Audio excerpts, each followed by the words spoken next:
శ్రోతలందరికీ మీ ఆర్జే జయ నమస్కారం. Hello Hong Kong కార్యక్రమానికి స్వాగతం, సుస్వాగతం.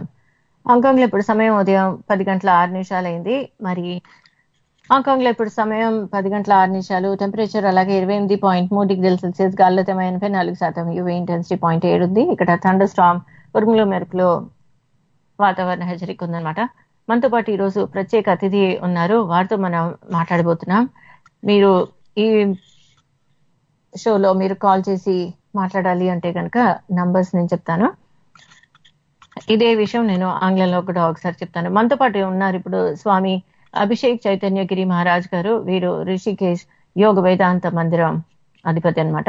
వీటితోటి మనం మాట్లాడబోతున్నాం. మీరు ఏమన్నా మాట్లాడాలి అనుకుంటే, తెలుసుకోవాలి అనుకుంటే కాల్ చేయాల్సిన నంబర్స్ యూఎస్ఏ నుంచి అయితే 703-879-6611, యూకే నుంచి 0203287867 ఆస్ట్రేలియా నుంచి 0280068674, భారతదేశం నుంచి 9667778674. అలాగే స్కైప్ చేయొచ్చు. స్కైప్ చేయడానికి మన ID tori.live1, tori.live1. A very warm welcome to all our listeners on Hello Hong Kong. Now the time in Hong Kong is morning 10:08 a.m. and the temperature here is currently 28.3 degrees Celsius and humidity 84%, with an UV intensity of 0.7 low, with a thunderstorm warning too. So friends, please take care. And today on this show we have a very special guest with us. He is our Swamiji, Swami Abhishek Chaitanya Giri Maharaj. He is the head of Rishikesh Yoga Vedanta Mandiram. Let's warmly welcome him. Namaskar, Pranam, Swamiji. Hardik Swagat hai. Very warm welcome to Hello Hong Kong. Yes, namaskar to all my friends here in Hong Kong as well as back in my motherland. Very good morning and Hari Om. Thank you, Jaya. Hari Om ji. Thank you so much. A brief intro about Swamiji. I'm not a person to give an intro about him, but many of our listeners who do not have in detail information about Swamiji. So with your permission, Swamiji, a little intro about yourself, please. Sure. Would you want me to tell something? I'll say a few lines and then you please add. Of course, Jaya, please. Okay. Swamiji has been an inspiration and he has dedicated his life to the studies, exponent of Advaita philosophy, non-dualistic philosophy, whereby he spent 23 years studying with different masters, travels all over the world sharing the knowledge with a different viewpoint of Yoga Sutras of Patanjali, which is very helpful to sadhakas. Sadhakas means spiritual aspirants, and the yoga practitioners. He teaches in such manner, blending with Adi Shankaracharya Vedanta and Yoga Sutras of Patanjali. He is like a lotus who attracts the bees towards the nectar. Similarly, as for those, the knowledge towards his heart imparts.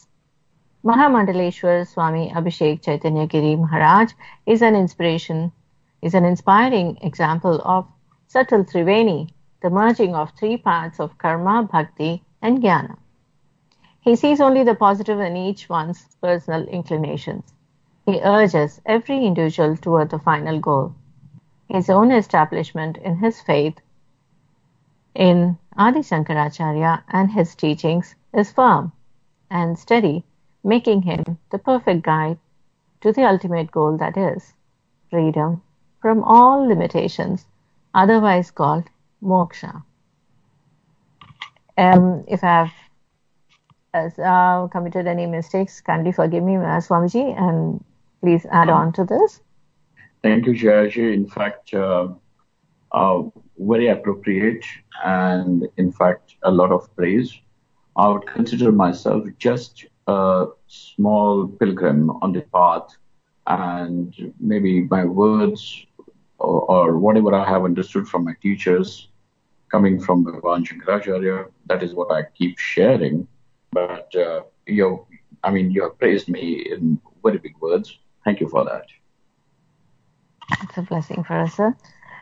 Swamiji, please give us your childhood. How was your childhood? We would like to know about your childhood too and your upbringing, about your educations. What made you to move into this path? All right. Jaya, my childhood has been as simple as any Indian boy growing up in our country. Mm-hmm. And I came from a very humble background. Uh, and my parents were very simple people. Mm-hmm. But growing up in India, as we all know, that we always have grandparents, parents, and their influence is something which is inevitable and very important. I mean, in every child's life, the impression that the parents or the people who are closest to them leave is a very lasting impression. And yes, my childhood has been, with my parents, with my friends, and for me, I mean, you would be amused. For me, school was not a place where I would be going to study, but it was a place for me to meet my friends.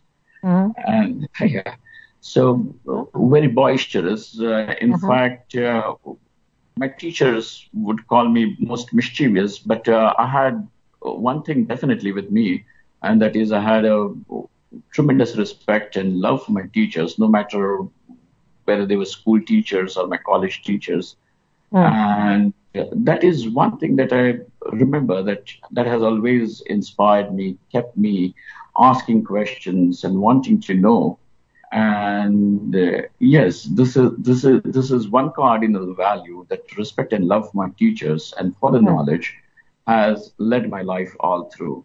Otherwise, just growing up in Maharashtra, in Bombay, and going to the school, college, university, my native place happens to be somewhere close to the seashore, and living with my grandparents during the summer vacations, taking the cows to the mountains, bringing them back in the evening, collecting the cow dung and working in the, what do they call, the farms.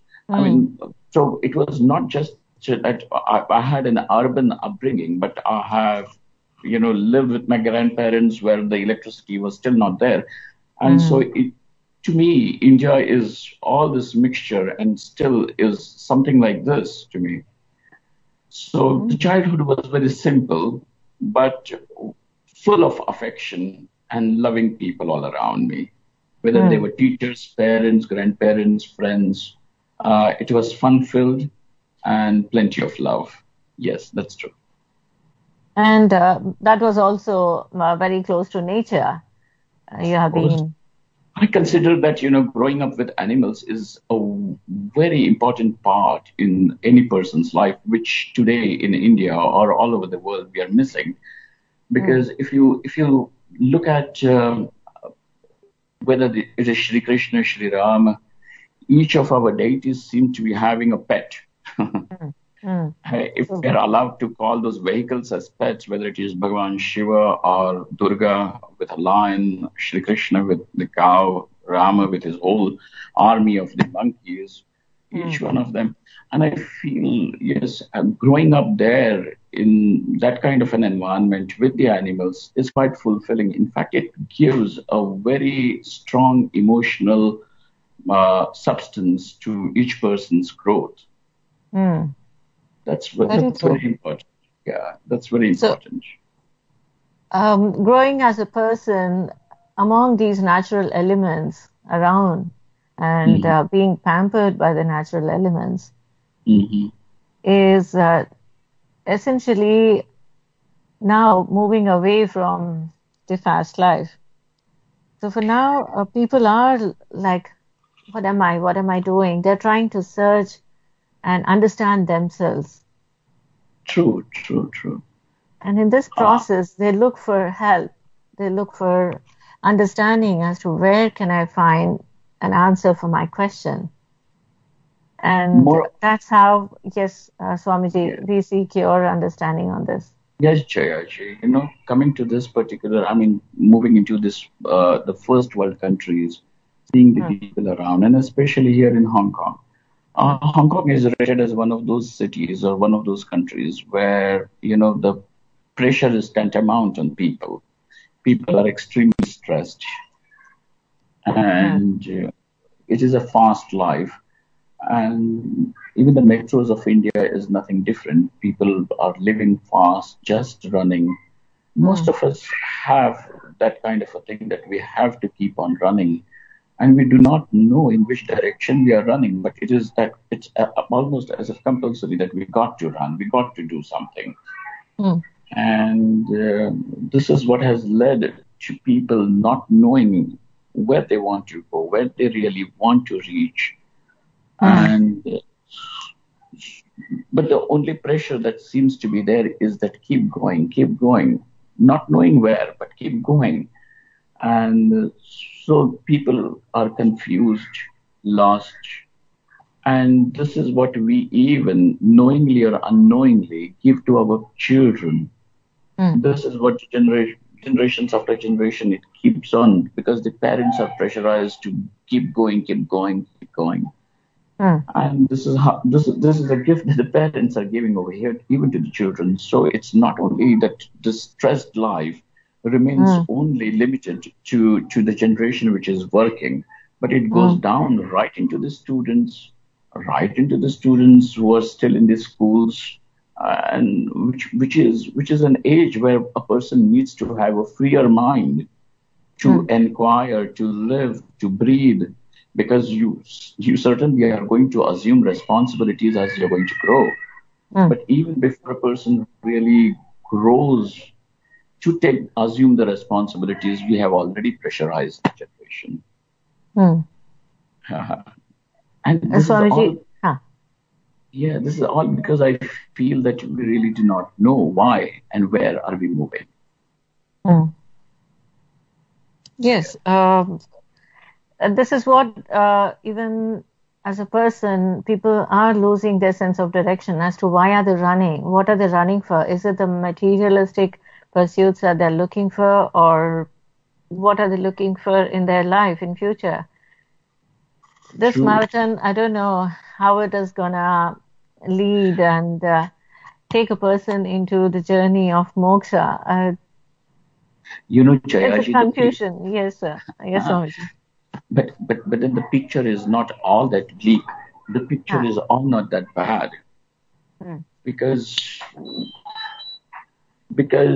I feel if you look at the Indian culture or our scriptures, we have never had dichotomized life so badly as spiritual life and material life. We find Shri Krishna living in a complete opulence,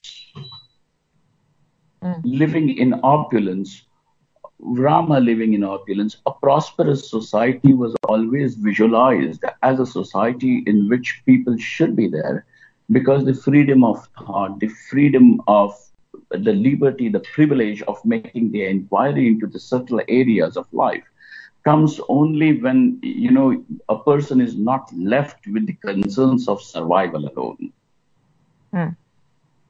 So our society or the Indian psychology was never so dichotomized as materialist or the spiritual. We had a wonderful combination of all this. You will remember that even when we categorize the Purusharthas, we are saying that Dharma, Artha, Kama, and Moksha, all four are recognized as the legitimate pursuits of life. So we have never said or sideline earning money or having pleasures as being something profane, something sinful, something bad. In fact, it was very much included in the person's growth. Today, this dichotomy of saying that, well, this is material, this is spiritual, and spiritual means only this, and material means only this, has really dichotomized society, people, and the psychology on the whole so badly that we feel that spirituality means not pursuing your regular life, not pursuing even the pursuit of earning money, making of a family. Spirituality means somebody who's going to smear some ashes and go and stay up in the Himalayas. This is kind of a little funny, because this is not what is sanctioned or said or interpreted by the scriptures. True. Very true. Yes, Swamiji. Here, coming to what now all of us are looking for is as we all know that we are in a mechanical life and people are stressed out anywhere in the country. They're stressed out because of different situations, be it their work, be it the political situation, or be it the natural calamities that are disturbing. Like in Kerala now, they are flooded True. and so many people have lost life. True. People say that there is an imbalance now happening. Yes. What is this kind of imbalance that is not seen or that is seen?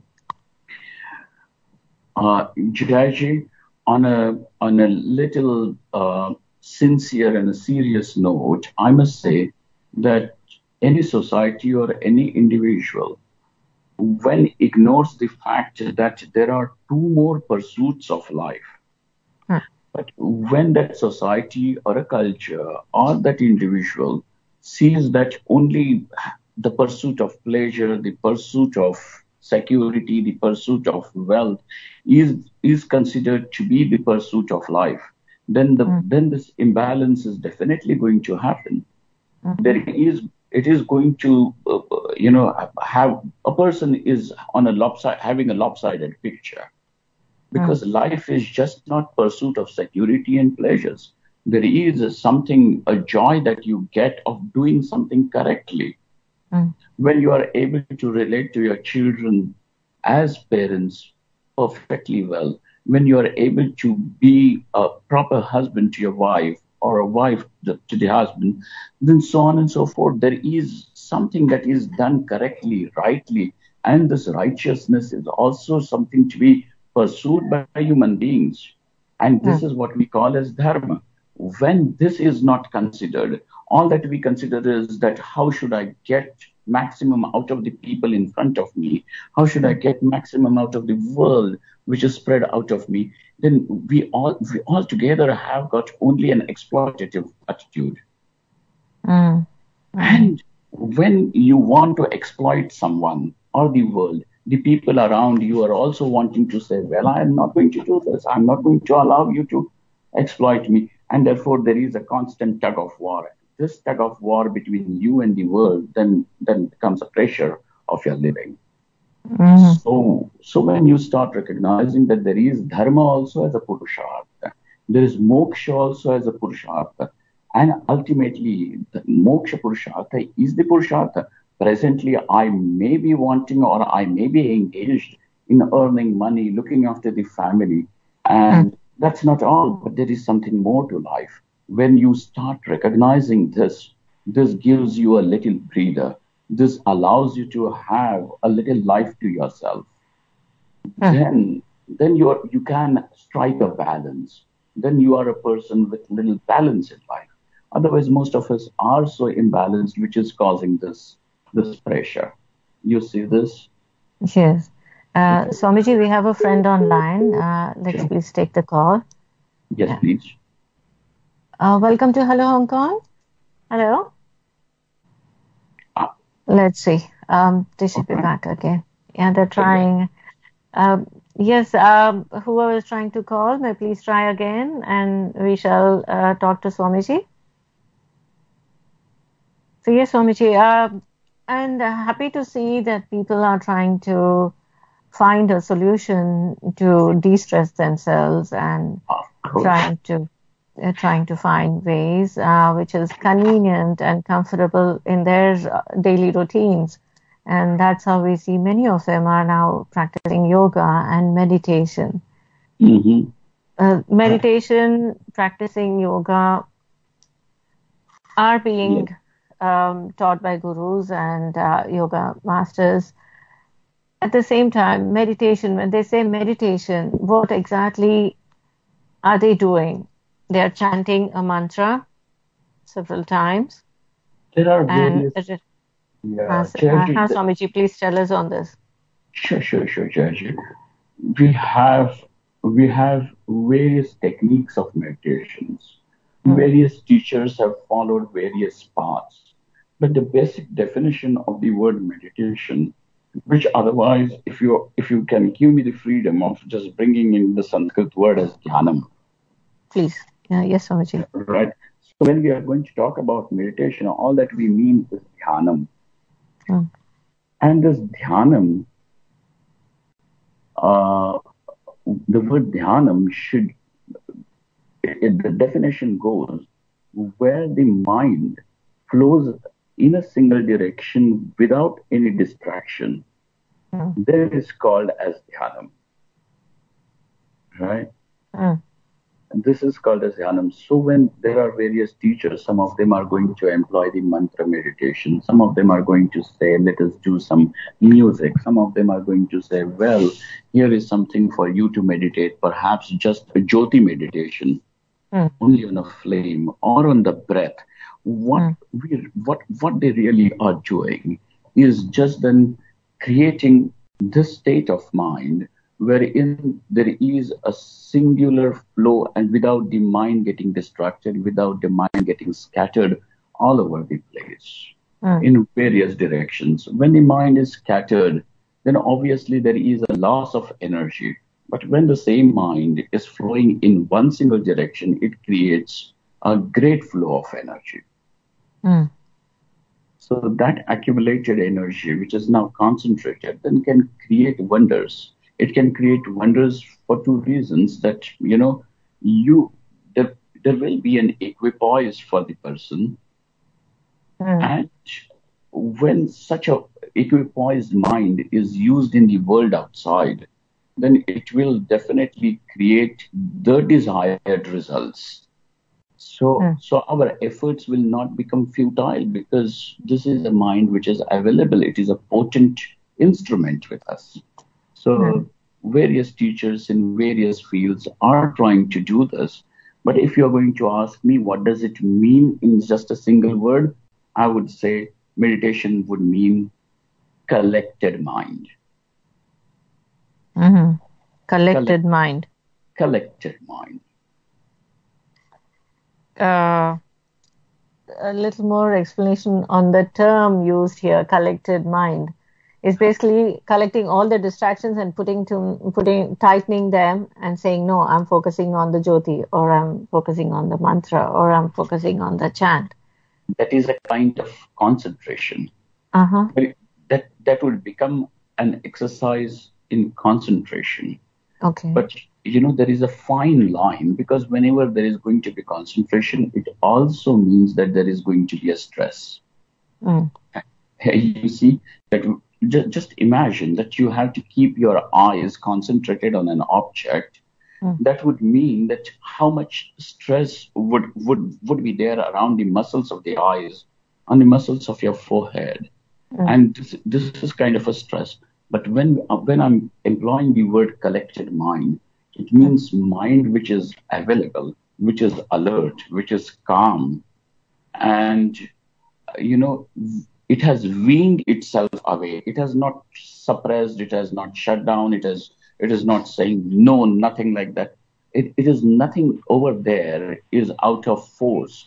But where you are able to naturally wean yourself out and bring yourself to a point where where that mind then can be very easily be directed towards what can be considered to be the focus.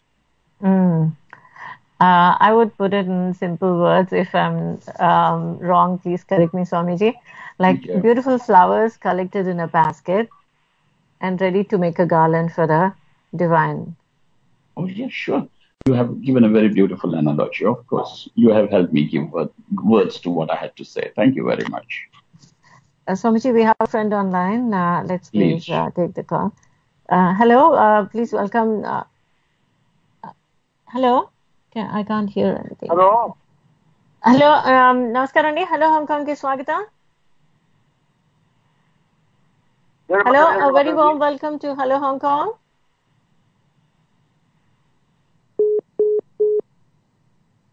Oh, he's been trying. All right. I think maybe bad connection. Anyway. Yes.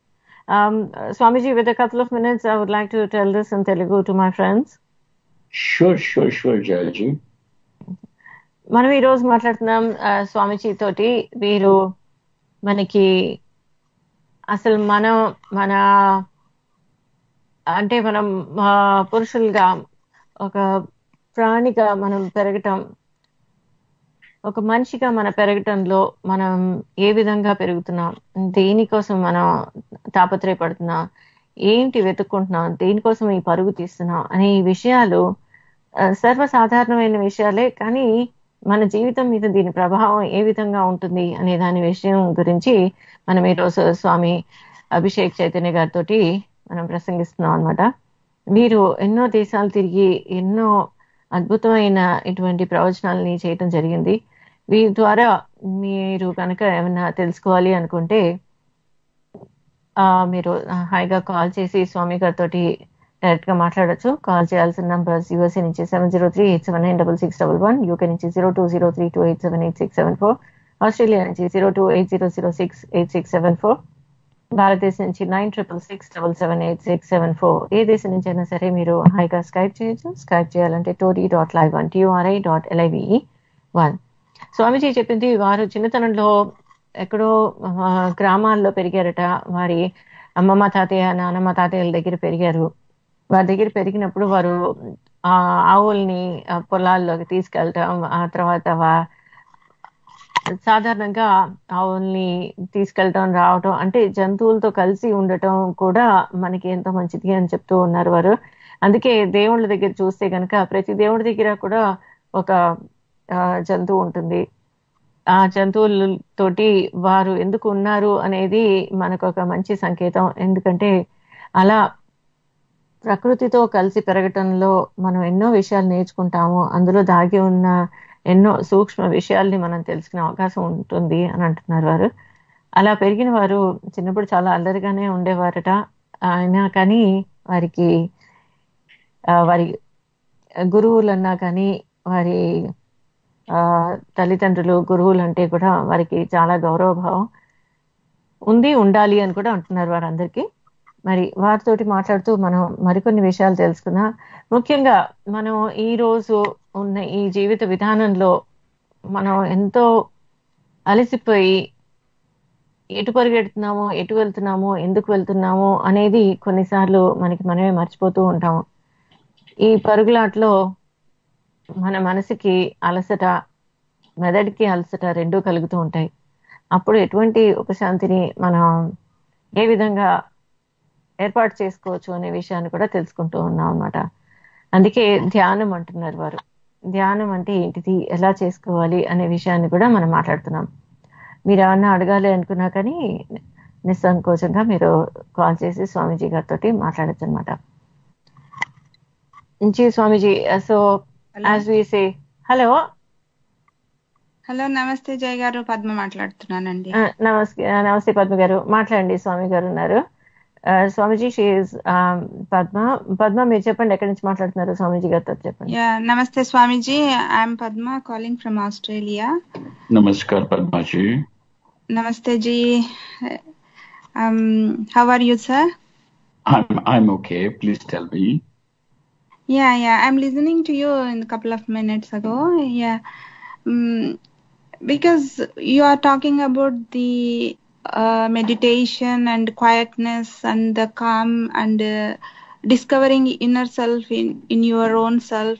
That's all you are talking. But how far it is possible for a common woman, like a household woman like me, to keep up my mind from the day-to-day household work and regular work and keeping up all the worldly and regular work? How can I keep my mind and soul calm and quiet in these chaos and confusion, lots of struggling day-to-day life? How you advise a common woman to keep her inner self like in peace? And Yep. Padmaji, we know that all people, in fact, I should like to tell you a small little story before we go into any practical tips. And I would like some more thing to happen, and that is through this story, I will like you to draw certain conclusions and draw practical tips to live by yourself. The story goes, it is a small little story, quite popular, happens to come from Mahabharata. Yeah. There is this one ascetic living in a jungle, and he is practicing his asceticism very intensely all by himself because he is living in solitude. And then, as a result of that tapas, he acquires some powers, and he does not know. He goes out to the village every day just to bring the bhiksha in the afternoon. So one day, just before he has to leave, a small bird perching on the top of the tree, leaves his dropping. It's dropping on this ascetic, and he is annoyed. And with that annoyance, he looks up to that little bird, little sparrow, and it drops dead down on the ground. Now, this fellow is quite overwhelmed that he has acquired certain siddhi, that if he looks at someone with little anger, the person or that animal may fall dead. And with that acquired siddhi and with that knowledge, he goes into to the village to bring the food. The lady of the house where he is now asking bhiksham dehi, he says that you'll have to wait for a little while because I'm serving my husband, I'm taking care of my children, and there are other household duties that I have to finish. And she keeps him waiting. And eventually, because he feels that it has been too much of waiting, he gets a little angry, and with a little frown on his face, he looks at that lady and she says, I'm not a sparrow to die, okay? Please wait. Now this man is so surprised that how did this event which has just occurred, and how could this lady know that this is what has happened? Which means she definitely is a bigger ascetic than me. So he asks her very humbly, thereafter he's humbled, and he asks, Mother, how did you know? From where have you acquired this siddhi? And she says, all that I have been doing is just following my dharma, just living up to my duties as a householder. And that is all which has given me this. So siddhis or spiritual attainments is not something that one should think that comes to you by doing special kind of things up in the Himalayas or locking yourself as a recluse and becoming a meditator or anything. Just when a person learns doing his duties and with a little balance of emotions, then that person attains spiritual heights. It is not doing something different, but doing whatever you're doing with a special attitude. That is what makes the difference. And the special attitude, Padmaji, is what Bhagavan Shri Krishna calls as karma yoga. When you're going to do things for your family or friends, and if you could just invoke this feeling that it is not for the sake of family that you are doing, but through these people you are serving Parameshwara. And with this little shift in attitude, with this little shift in your understanding, will create a great emotional balance. Yeah, I got you, Swamiji. What you are saying is very true and correct. Maybe you are, as an enlightened person and knowing more knowledge than us, you maybe balance the state of mind. But people like us, a common woman or common laymen like us, we can't even balance. We will be doing everything for the sake of family and friends, and we'll be doing our karma at the most. And end of the day, we'll end up with a negative mind and a distressed mind, that what we are running for all these things, why we are doing all these things. End of the day, what we are fetching from all these things. When we got such type of thought, we definitely get disappointed, and the distress will become more and more. So can the meditation and all these things can help a common lady to gain her inner peace and stabilized state of mind and health for her? This could fetch anything for her for sure. Of course. And you know what, Padmaji, I feel is that we have ignored women for quite some time. We have to acknowledge this fact that a woman is just not a pillar of a household, but she is a pillar of this society as such. And so we need to take care of this element, the feminine energy, the female part of our society, of humanity on a greater scale. And otherwise the whole world is going to be in imbalance. And what you're asking me is a very significant thing, that yes, meditation, etc., has an effect, and it will give you the necessary calm to work as a wife, as a woman, as a working person, making decisions, working hard for children, family, friends, people in the office, everything. Now, I'm going to give you a little tip, and that is that begin your day not by counting or recalling your yesterday. Begin your day with, I would call this as a positive thought to say, is by what otherwise we have called this particular exercise in Indian spirituality as pratasmaranam.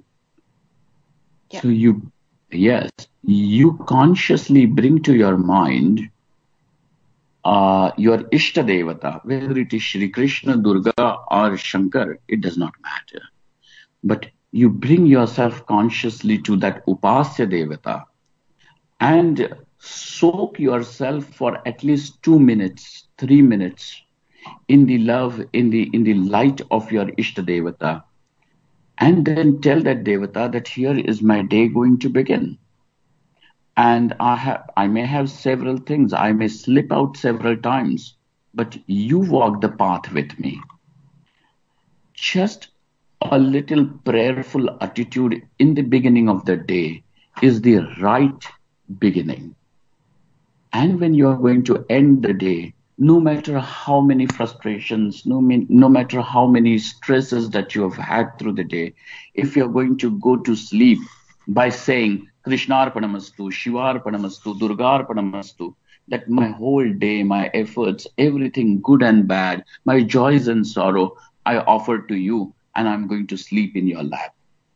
Just say that. So when you're going to keep your day in a bracket of this spiritual thought from both the sides, this is bracketing it, then you are creating, and slowly and steadily you will see the change happening. I'm not promising that the change is going to occur within 24 hours, because that what is quick is also quick to disappear. And we are looking for creating people who are sustained models in the society. So just begin this little exercise of pratasmaranam, and before you go to the bed, just saying these few words, Krishna Arpanamastu, Shiva Arpanamastu, and you will see the change come within a month's time. Yeah, thank you, Swamiji. It is an honor and happy to listen to you. A very nice words. Thank you so much. I'm keep on listening to you. Thank you, Andi. Jaya Garu. Thank you. Thank you, Padma Garu. Thank you so much. Thank you. Bye. Thank you. Ji Swamiji, that was really enlightening. The little story that you mentioned is really amazing. Yeah, Jaya ji, you know what? All our scriptures, whether it is Mahabharata or Ramayana, is replete with all these things. But somehow our education system, our people, our politicians, we have very easily and conveniently ignored this massive wealth of education, of knowledge. You know, whenever we are going to talk about Ramayana, whenever we are going to talk about Mahabharata, suddenly you are going to see this, the elite faces or elite people making those faces. Oh, what is this? This is Orthodox. What is this? This is Hinduism. But let's not categorize knowledge as orthodox, heterodox. Knowledge is knowledge. Wisdom is wisdom, whether it comes from Mahabharata or whether it comes from any ordinary person like us. So when we are open to knowledge, we are open to growth. So Mahabharata, Ramayana is one such source from where we can draw inspiration. And it truly also makes people understand that once they start meditating or once they start doing this kind of samadhi, they are rejuvenated and they definitely had good experiences, good energy in their body. I have heard and sensed it from many of our friends anywhere around the world. It truly is helping people to calm down and understand their own self. Right, Jaya. And your journey. Hello. Namaste, Jaya. Namaskaram andi. Hello, Hong Kong ki swagata. Hello, namaste, Jaya. This is Govind from California. Namaste, please Abhishek talk to Chaitanya Swamiji. Yes, Govindji, Hari Om. Yes, Hari Om. I'm listening to your conversation and I have a couple of questions. First, I would like to know the clarification on the collective mind. You mentioned that when you do it, collective meditation, that will be elevated or give a bigger benefit, or what is that collective mind means? Well, Govindji, I would like to make a little clarification. I did not say collective mind. I said collected mind. Okay, sorry. Collective mind means you're talking about a single person only, not like a group meditation. Of course. I'm talking about collected mind, because spiritual journey, after all, is an individual's journey. Maturity is an individual's journey. Okay, and then the knowledge, you're talking about the knowledge, and when you consider... Just a minute. Sure. Yeah, I will wait. At the same time, when I have said collected mind, it means a meditative state of mind. But in Vedanta, there is something like collective mind too, or the total mind. There is something like the total mind, a concept which is there. And it occurs very much in, as a part of Vedanta. Yes. Now you can ask me the next one, please. Yeah. In the same explanation, I have one question. See, anything you consider is a product of a brain. For example, whatever name you give it to us, like I don't want to give a very big lecture or moving the things here and around. In my opinion, spirituality is a man-made term. That means I know that you studied psychology and then you studied the behavioral science. But all these things, I need not to explain it to you. But when you consider the spirituality, what is called the New Age terms, everything can be explained in terms of anatomy of the human body and the brain. And then the next immediate thing comes is the mind, the brain and mind, and then the consciousness. And then everything can be explained from there without giving or without bringing a divine force or a divine, either you call it as a god or some unknown force. Everything can be explained without making it more complicated. And also, to explain something, everything is a straight answer, not by giving another story, which is part of the Ramayana, Mahabharata, the fables, which are again bringing some kind of powers that you attain when you do the meditation. All those things were never proved, are not, it's all stories told by the people. I'm not really criticizing you. I'm not really against you. I'm trying to give my brief explanation. Right. No Swamiji can answer straight. That is my opinion. You can answer now. All right, of course. Govindji, we should also know, when you are saying that certain things can be answered straight, or certain things can be answered in the terms of science, but we also have to acknowledge the fact that the answers that science has today are not absolute answers. That what was proved by Newton once upon a time gets disproved when Einstein disproves it. And there is no possibility, you cannot deny the possibility that what has been proved by Einstein can get disproved tomorrow. So that what science claims or what we claim is perfect. It need not be perfect. I have to interrupt here. Exactly. Yes. Not taking much time. Einstein did not say Newton is wrong. Whatever Newton said applies in the solar system, applies on the earth. All Newton 3 formulas applied are universally true. He did not say that Newton is wrong. When you go into the galaxy outside of this, when you consider the theory of relativity with respect to the bigger objects, how the gravity is experienced, but gravity is an experience of the space-time curvature. That is what Einstein told. He did not say that Newton is wrong. Govindji, we may have a little restraint of time today, but I must tell you something. I understand what you are saying. It is not that I have never encountered a question like this. I have also given it a thought. We have been talking. I must tell you that what I mean is that science today but the knowledge, the scientific knowledge, is still a developmental knowledge because there is development of science. This is development of knowledge. And development means that something which was proved earlier is no longer valid, and hence a new thing is replaced. So the previously proved things become the edifice, definitely. And hence you are able to progress. So it is a progressive process. You see this, it is a progressive process. Yes, I agree. Thank you, Govindji. Thank you so much for your time. Because of the time constraint, I'm not asking more questions. Yes, so thank I'm you so sorry. We have to answer. sign off. Yes. I really appreciate it. Thanks, Andy. Thank you, Swamiji. Bye. Thank you, Govindji. Thank you very much. Thank you. Thank you, Govindji. Thank you so much. Thank you, Swamiji. As we have been discussing, quite a lot of understanding seems to be pouring out now.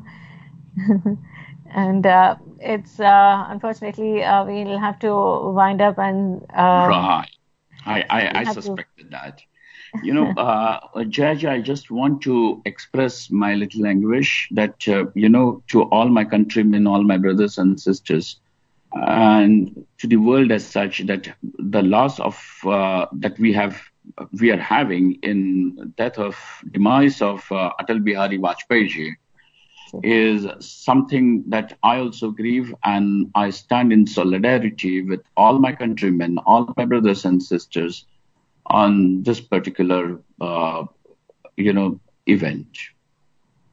Ji, Swamiji, it is true that we have lost a great leader. A great leader. And visionary. Yes, a great vision he had, and a great statesman. Today on this show, you shared some beautiful points that we need to inculcate and understand and put into our lives. Definitely, especially when you say Pratha Smaranam and Ishtadevata to be remembered in the morning, prayed. Yes, that Arpanam should be made in the morning and in the evening. And we look forward to your guidance on Tori in the coming episodes too. We'll plan out a discourse on Tori also. So our friends who have questions and queries, they can also take part on a series of understandings that we can develop on Tori. Swamiji, before we sign out, please give us your blessings and message. Oh, well, friends, before we could close, I must thank the Tori, Jayaji, and the entire team for allowing us this little time so that, people from various parts of the world, we could come together, listen, perhaps some of them could question. So the thing goes that, yes, let us not forget that life ends only in two pursuits. We have much more in life. And when you have much more in life, do not get stressed out over these things of making money and little pleasures. Life has much more to give you. Dhanyavad Swamiji, thank you so much, and thank you for your time. We truly appreciate that you could give us an hour this morning, a very precious hour this morning. Thank you so much, Pranam, and look forward to your darshan too. Thank you so much. Thank you very much. Thank you very much. Hari Om to all. Hari Om. మనం ఇప్పుడు స్వామీజీతో మాట్లాడాము. వారు ఇప్పుడు Hong Kong లో ఉంటూ ఎన్నో ప్రవచనాలు ఇస్తూ ఉన్నారనమాట.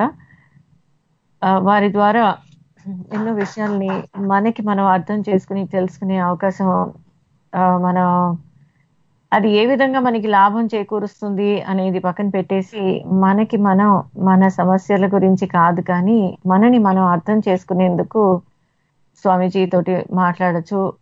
ఈ స్వామీజీయే కాదు, మీ దగ్గరలో ఉన్న ఎవరి అంటే మెయిన్ గా యోగా ద్వారా సిద్ధిని పొంది వారు సిద్ధి ఎంతవరకు పొందారు అనేది మళ్ళీ అది మన పెద్ద ప్రశ్న అవుతుంది, పెద్ద డిబేట్ కూడా అవుతుంది. అలా కాకుండా వారు ఏ విధంగా మనకి మన మార్గం చూపించగలరు, మనని వెతుక్కునే మార్గాన్ని వాళ్ళు ఎలా చూపించగలరు అనేది మానవ మాత్రులమే, మనం సర్వసాధారణమైన మానవులం కాబట్టి మనకి వారిలాగా మోక్షం స్వామీజీలందరూ కూడా ఎంతో తపస్సు చేసి వారు మోక్ష సిద్ధి కోసమని కృషి చేస్తూ ఉంటారు. మనం అంతటి వారం కాకపోయినా కానీ మనం సంతృప్తి పరుచుకునేంత వరకు మన గురించి మనం తెలుసుకుంటే చాలు అని అనిపిస్తుంది. మరి ఈ రోజు ఈ కార్యక్రమాన్ని వింటూ ఉన్న ఆత్మీయులందరికీ కూడా హృదయపూర్వక ధన్యవాదాలు తెలియజేస్తూ ఉన్నాను. కాల్ చేసిన గోవింద్ గారికి, పద్మ గారికి కూడా హృదయపూర్వక ధన్యవాదాలు తెలియజేస్తూ మరి తర్వాత కార్యక్రమం పద్యంతో పదనిసలు అంటూ శ్రీరామ్ గారు వచ్చేస్తారు. ఆ కార్యక్రమాన్ని కూడా విని ఆనందించండి. ఈ రోజు సాంకేతిక సహకారం అందించిన మూర్తి గారికి హృదయపూర్వక ధన్యవాదాలు. ఇప్పుడు చక్కని పాటతోటి సైన్ ఆఫ్ చేస్తూ ఉన్నాను. మరొకసారి స్వామీజీ గారికి ధన్యవాదాలు తెలియజేస్తూ ఒకసారి ఆంగ్లంలో కూడా చెప్పేస్తాను. We thank Maha Mandaleshwar Swami Abhishek Chaitanya Giri Maharaj for giving us this time, his very precious time, answering our queries and thanking on behalf of all our listeners. Swamiji, we look forward to your spiritual guidance through our journey of life. Thank you so much, Swamiji. And we sign off with a beautiful song by Shankar Mahadevan. Stay tuned to Tori. Namaskaram. Jaya.